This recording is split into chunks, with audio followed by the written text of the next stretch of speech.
I bought a collection that was in this old wine box. What books could be in there? Is there some good stuff? Let's go through it up next on this video from Bronzeville Comics.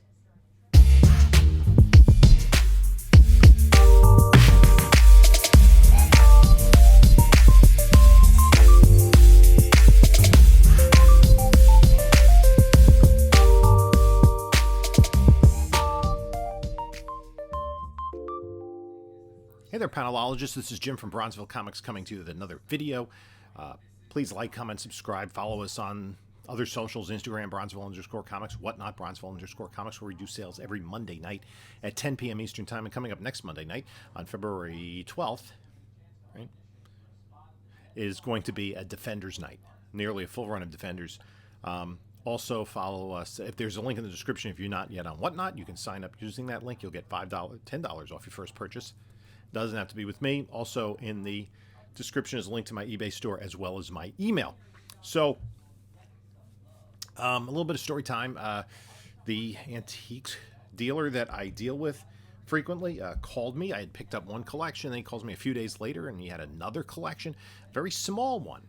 And he said he had picked it up, I think he said at a convent, but I'm pretty sure he meant either a rectory or a seminary, because it was a priest, not a nun. He's not Catholic, who had a box of comic books. So it's interesting. Let's take a look. It's very varied, but let's kind of discover what's in here together. And a little interesting stuff with the box. Okay, as I said, went to pick up this box. It's a very small box. What's interesting, it is old. I don't know how old this is, but it's like all the tape is pretty deteriorated on it. And it says it's addressed to the Salesian Center in Columbus, Ohio. Now, as I said, the guy that I deal with said he picked this up at from a priest. So I'm wondering, it's a box of wine. It's a box of wine in a box. I was wondering if that was communion wine or not, but it's unclear. It really doesn't matter. So let's investigate what's inside. And we can see right away. Let me just flap that down. We're going to start with Tales to Astonish 49. All right, a nice Ant-Man book, or Giant Man, I should say. Giant Man becomes Ant-Man, so that's a little bit of a key. That's kind of cool, and the condition looks fairly mid-grade. Now, I was sent pictures, so kind of what I saw in the pictures was this. Like, I saw part of a book, but he didn't showcase it in any of the other pictures. Sent me maybe half a dozen pictures of some keys, and I was like, why didn't he send me that? And I was talking to Joe from 360 Comics. I said, yeah, I know what book that is. I bet it's a return copy. And sure enough, it is. It's Hero for Hire #1, the first appearance of Luke Cage, and it is a return or remainder copy. What would happen is the newsstands, rather than return the entire book, they could get credit when they didn't sell a book, and this didn't sell. So instead of paying the shipping to return the whole book, they just took off the trade dress. And you end up with something like this. So what else do we have? A Strange Tales 114. That is a cap appearance and an early Doctor Strange. I'm not positive. It's not jumping out at me right away as a key.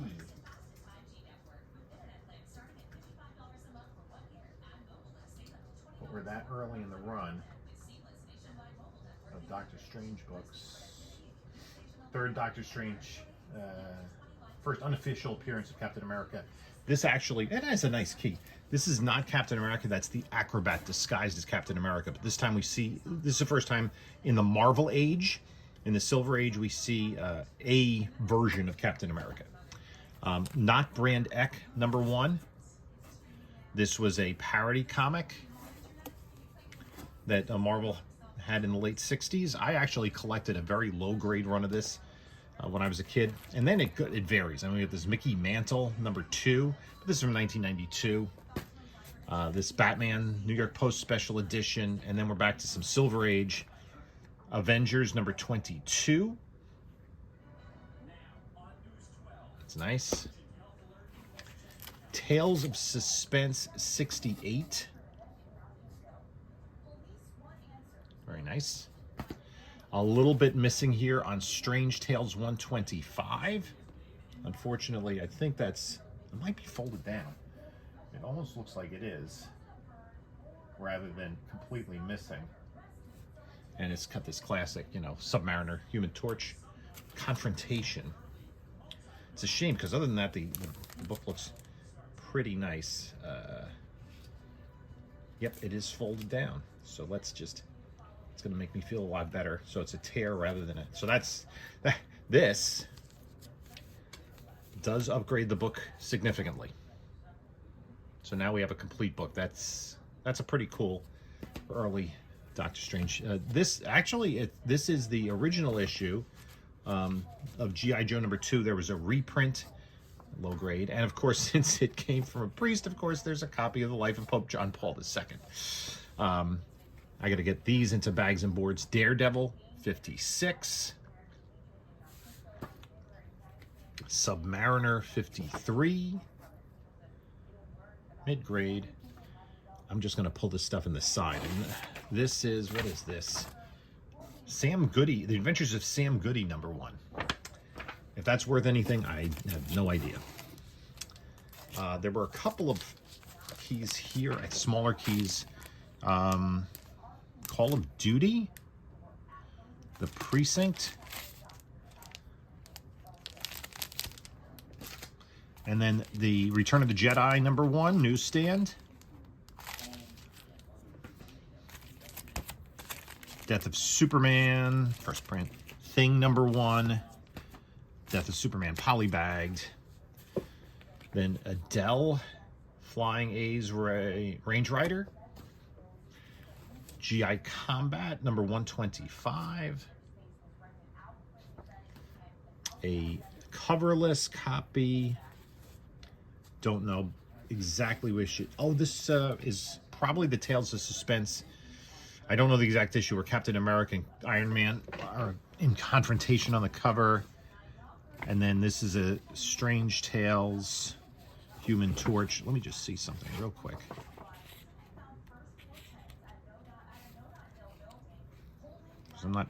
This is not the first Doctor Strange. That would have been pretty awesome. I don't think it is.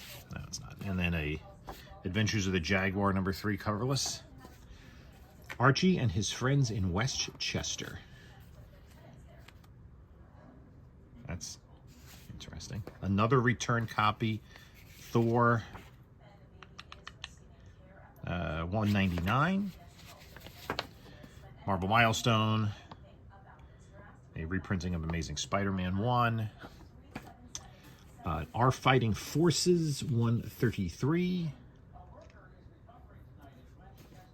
Ripley's Believe It or Not. Another one of these. Oh, then Spider-Man collectible reprint of Amazing Fantasy. And then we have a few more of these. These, I think, were newspaper inserts where it would print, like, these two, I believe, would have reprinted Amazing Spider-Man 11, volumes 23 and 24. So two of these issues to reprint Amazing Fantasy 1, and then 2 for each issue of Amazing Spider-Man. And the odd issues would get the original cover, and then the even issues, which was the second half of the story, would get a new cover. More Archie and Friends in Westchester. Okay. Nucla Collector's Edition. The exciting origin of Nucla. It looks like somebody drew on Nucla. I don't think his costume looks with all those squirrelies. Ghost Stories. A nice Dell horror book. Arian, number 13. Kona, Monarch of Monster Isle. Okay, we got another. This is a Sergeant Rock. Coverless. Our Army at War 147. And this is Our Army at War 222. I don't think those are really anything terribly interesting. The Phantom. Okay, Secret Wars 9. newsstand. Chamber of Chills 18. Man-Thing 21. Our Fighting Forces 103. Mid-grade, these war books. Captain Storm number 15. How many issues did that series last? It probably didn't last much past 15, and it looks like the centerfold is well detached. Tomahawk 112. Another return copy. This is a Brave and the Bold with Metamorpho. Early 100s, 101. Okay. Green Lantern number 23, the first appearance of the Tattooed Man. Strange Tales 161. I think is that a Steranko cover?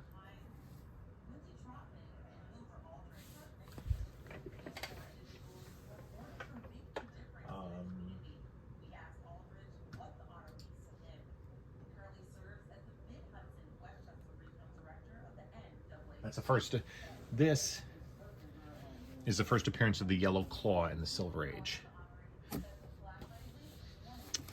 153. Witching Hour, number 46. This is a pretty popular title. Nick Fury, Agents of S.H.I.E.L.D., number 8. And it's in pretty rough shape.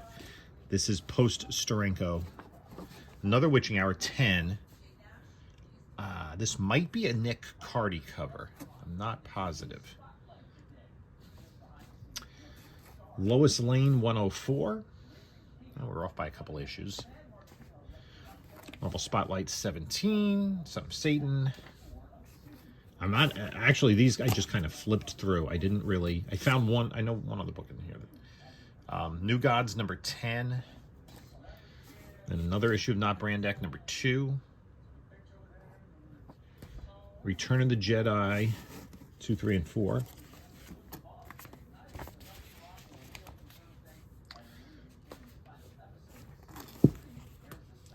Flash 200. Special 200th issue, but I don't think that it has any key significance. Star Spangled War Stories number 164. I have to see if I have this. This is a 1972 book. Not Brand Echh number 3. So there are a lot of these Not Brand Echs mixed in. Man-Thing number 10. This is one of the reprints of... Russ Cochran did the reprints of the EC books. Weird Science number 10. Something flaked off. That's not a good sign. Let's see. Detective Comics 472. Marshall Rogers cover. Captain America 298. Charlton Horror comic here. Maybe I'll find something here. Haunted number 8. Because I was trying to find something that he hadn't found to really justify paying for the whole thing. 77 Sunset Strip from Dell. Jack Pierce's Tales of the Texas Rangers. We got another Lois Lane 133. So it's really like, I mean, this runs a real large time span, because now we're getting into the late 70s. Sergeant Rock 308. Teen Titans 49. This is a key. Aquaman 11. This is the first appearance of Mira. I have to check this versus my PC copy. It's not in the best of condition, but mine I bought like, I don't know, the Carter administration or something. Another 72 book. I know I have this probably in higher grade. Flash 217. What's interesting about this book, this period of Flash, is Green Lantern got canceled, but they still had stories by Neil Adams and Denny O'Neil. So basically they split the Flash book into half Flash and half Green Lantern, Green Arrow for several issues until I guess they used up all the Neil Adams stories. Star Spangled War Stories 144. Our Army at War 236. coverless. Star Spangled War Stories 151. A very chewed up Supergirl. I think that's number 6. Dr. Spectre. I can smell this collection right now. It's really getting. Dr. Spectre. Our Army at War 145. Another coverless Fly, number 21. A coverless Air War Stories. A remainder copy of Superman. This is 253. And a remainder Lois Lane, 120. And then this is more modern. Starbrand, number 1. Detective Comics 471. This is the first, I think, modern appearance of Hugo Strange. Our Army at War 230. Coverless Daredevil 79. And then we just have a few more. Rawhide Kid 66. The Illustrated Story of the Army. And then we have this. This might be the entire collection of these amazing Spider-Man, Spider-Man collectible series. You can see it reprints, like the first one, the reprint of Amazing Fantasy 15, right? Reprints the first half of the story. And then number 2 starts reprinting issue number 1. Because if you remember Amazing Fantasy 15, there was a backup story in there. It wasn't all Spider-Man. That's not it. There were 2 other books. I kind of, for drama's sake, I put them to the end. Fantastic 419, the first appearance of Rama Tut. Unfortunately, the legal situation and the firing of Jonathan Majors has, really hurt the value of this book. But it's still an early FF, first appearance, Jack Kirby cover. And it looks to be in pretty decent shape. I mean, I think I took it out. It's got a little dingy down there. Staples are real solid. And then, let's see how quickly you can identify the book. Yeah, I think most of us could by now. It is Journey into Mystery 85, the first appearance of Loki. So this is, I think this is pretty low grade. It's got staining. I'm going to say, I said it 3. I'm going to maybe more conservatively go to 2.5. Everything's solid and attached. So that is pretty awesome. Early Marvel book, Journey into Mystery 85. So there you have it. There's the collection. I don't like to discuss prices out of respect to the seller. And, I know people are interested in that, but, as part of his business, we like to kind of keep that between us. Obviously, he knew he had the first Loki, and I paid for it. That was, the value of that book was the bulk of what I was paying for. And in terms of what I'm going to do with the books, I think I might be keeping that one. I'm probably going to get that graded, and more than likely Rama Tut. Those might be the only ones I get graded. And we'll look to move a lot of the other stuff. I don't think there was anything particular in there that I was going to hold on to, other than the Loki book. It would be great if I could kind of, pay for everything,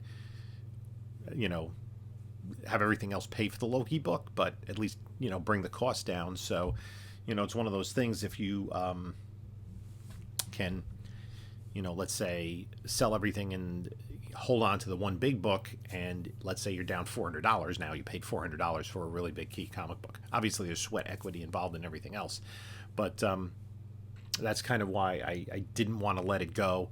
And I did pick up the collection. I felt the Silver Age books would be reasonably easy to move, especially some of those keys, the first Giant Man, the Acrobatus Cap. Those are pretty big issues. I do have to take a real close look at condition.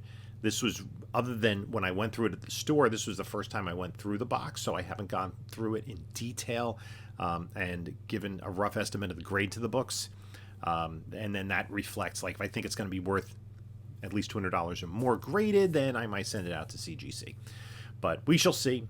In the meantime, I'd like to thank you for stopping by. You could take a look at a couple of my other videos here. And this is Jim saying until next time, enjoy your comics.